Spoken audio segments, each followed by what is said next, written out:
Greetings and welcome to our next lesson in Big Ideas, lesson 10.2, page 418 for you 8 general students, and page 718, lesson 16.2 for the 7th accelerated students. Ladies and gentlemen, we're continuing with exponents and scientific notation. We're going to take our exponents a little bit further today.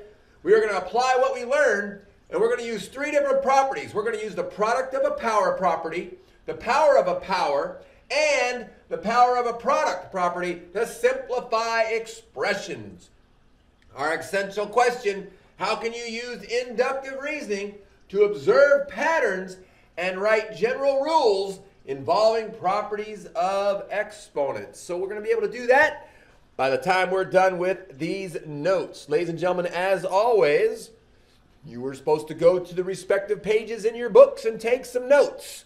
And it tells you specifically which notes. This first note is only on product of the powers property.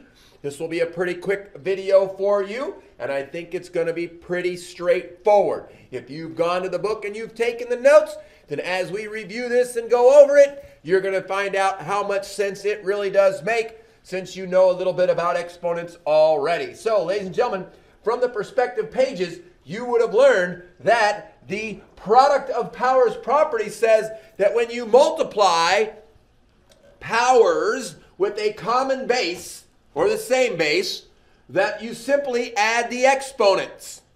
They gave 2 examples from the book, because you can see I copied them right here for you. And the first one, using numbers, 4 squared times 4 cubed, and they said you simply just add the exponents 2 plus 3, and you get the answer of 4 to the 5th power. Now let's find out, let's make sure, let's understand exactly why that works. So ladies and gentlemen, you already understand from our previous lesson that 4 squared can be written as 4 times 4. And we're going to multiply that by 4 cubed, and you know that that can be written as 4 times 4 times 4. And as we can see, we have repeated multiplication with a common factor, and we have 1, 2, 3, 4, 5 4s, so we can go 4 to the 5th. We're simplifying it. We're making it easier, saying, hey, we understand how this works, so the easy way to do it is to add those exponents. Of course, algebraically, without numbers, just putting in some variable letter or symbol, and we're saying that a to the m times a to the n would give you a to the m plus n. So we have this common base a, and we're going to take the exponent of the first one and add it to the exponent of the second one, and that's what we get as our answer. Pretty straightforward when we have variables. Ladies and gentlemen, let's do a couple examples, and this one's going to be a quick lesson, or a quick first video. The first one, product of a powers property. We're going to multiply these powers with the same base, and they're going to be asking us to write the answer using exponents. If they ask you to evaluate, then you would actually do the multiplication as said. But we're just going to write our answers as exponents. So here we have 6 squared times 6 to the 7th. The common base is 6. We add the exponents, 2 plus 7, and we get 6 to the 9th power for the first one. On the second one, we have a base of -2 cubed times another base -2 to the 5th. And of course, the common base being -2. And we're going to raise that to the 3 plus 5. And our answer would be -2 to the 8th. So important. We notice how we use those parentheses to identify the base as being -2.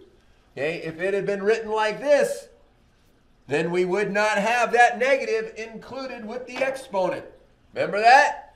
Always different ways to write those. You got to recognize the difference. 2 more examples and we're done with this video.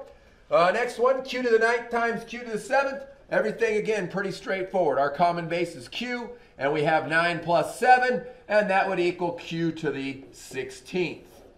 And our last one, I want you to make note of this one, because now you can see that there is a coefficient other than 1 attached to our base.